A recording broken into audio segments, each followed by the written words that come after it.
With sales up and listings down and prices, flat down in some areas, maybe slightly up in some areas, I often get the question, how is that happening? How are sales up, listings down, so it's tighter, but yet prices are still flat or, slightly declining? Stick around to the end and I'm going to explain why that happens. Midtown Toronto, which, comprises of Bedford Park, Lawrence Park, Forest Hill. Here are the June numbers. 85 homes sold in Midtown in June. New listings were at 192. Months of inventory is at 4. The GTA average is 4.7. City of Toronto is overall is 4.7 as well. So Midtown at 4 is meaningfully tighter. You have less supply relative to demand here than almost anywhere else in the market. Average days on market in Midtown is 25. The GTA average is 29. Homes in this neighborhood are selling faster than the broader market, which tells you buyers are engaged at making decisions quickly when the right property comes up at the right price. The MLS HPI composite benchmark for Midtown was 1,952,600, which is down, again, 0.14% year over year. That's essentially flat, especially when you're looking at a lower number of sales. Obviously, the stats can skew a bit, but it's basically flat. While the GTA is down 5.4% and the City of Toronto is down 4.3% on the same measure. Midtown is within basically a rounding error of zero in a market where most districts are down 4 to 13% year over year. And that's the definition of a resilient neighborhood. The detached market in Midtown really drove June's activity. 58 detached homes sold, average price of just over $2.4 million with a benchmark of $2,509,000.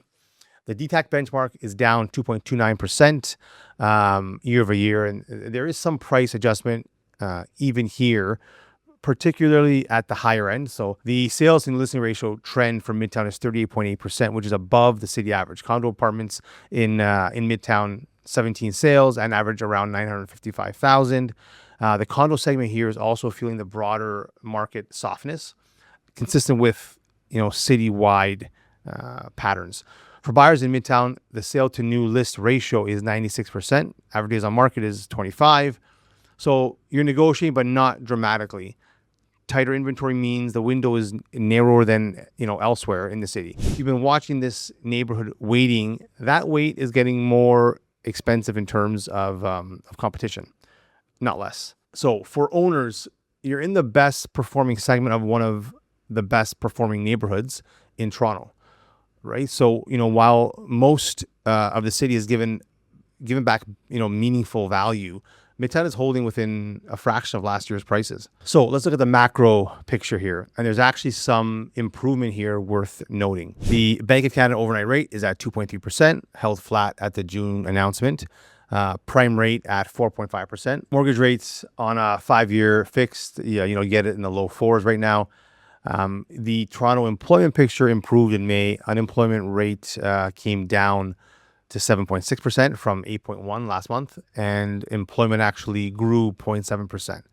GDP Q1 2026 came in at negative 0.1%, so still technically contracting, but much better than Q4 2025's at 0.6%. So the economy seems to be stabilizing. One thing to watch, inflation ticked up to 3.2% year over year, so that gives the Bank of Canada less room to further cut in the near term.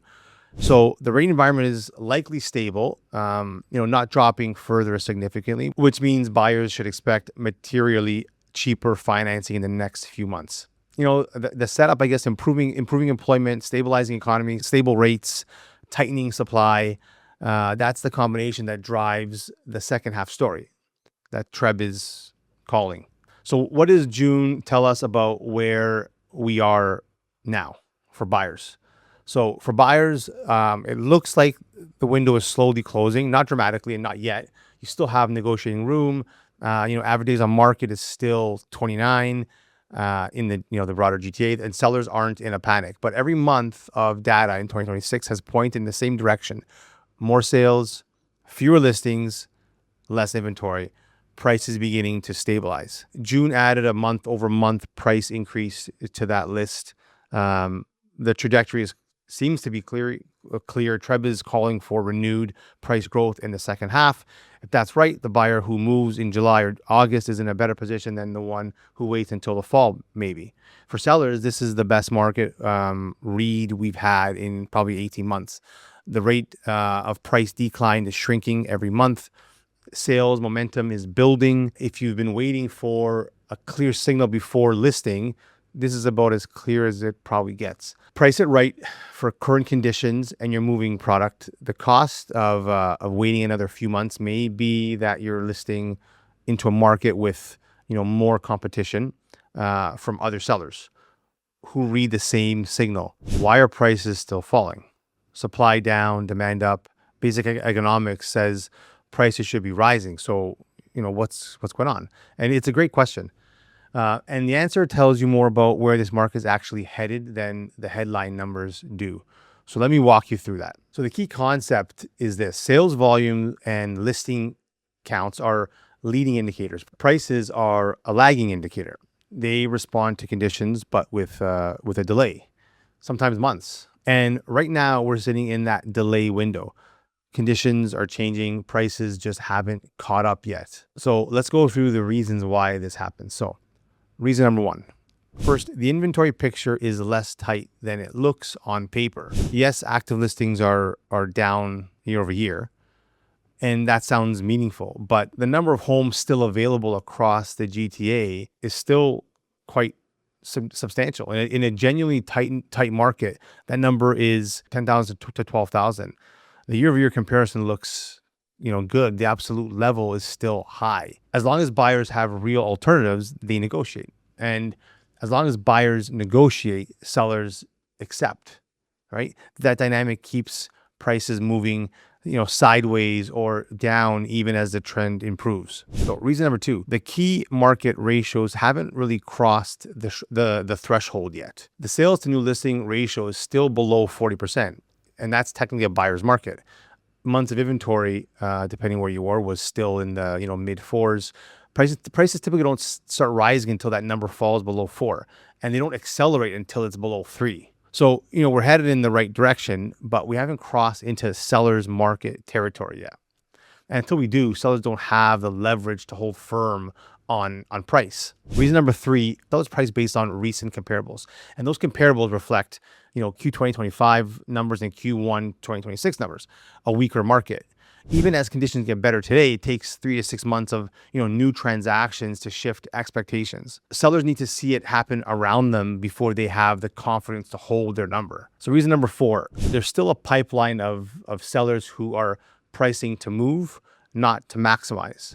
You have pre-construction condo closings, investors carrying negative cash flow, assignment sales.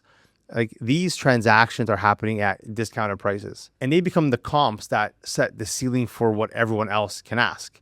Until that pipeline clears, it keeps downward pressure on the market. And reason number five, buyers are still cautious. Affordability is still an issue. The Bank of Canada has been cutting, but they held, but the 5-year fixed rates are still in that low 4, maybe mid 4, depending on your qualification. And on a $1 million property, that's still a significant monthly commitment. Although unemployment was better, it's still not great. There's still contraction in the market. Buyers haven't forgotten what happened in 2022, and so they're not rushing. So here's a framework I'd put around all of this. Tightening conditions are the ignition. Prices are the fire. So you turn the key, sales pick up, listings drop, but the engine still takes time to warm up. That's where it seems we are right now. Like, the ignition is on, the fire might be coming. Treb is forecasting, a better second half, and leading to, price recovery in 2027, which means the most important window isn't when prices are rising.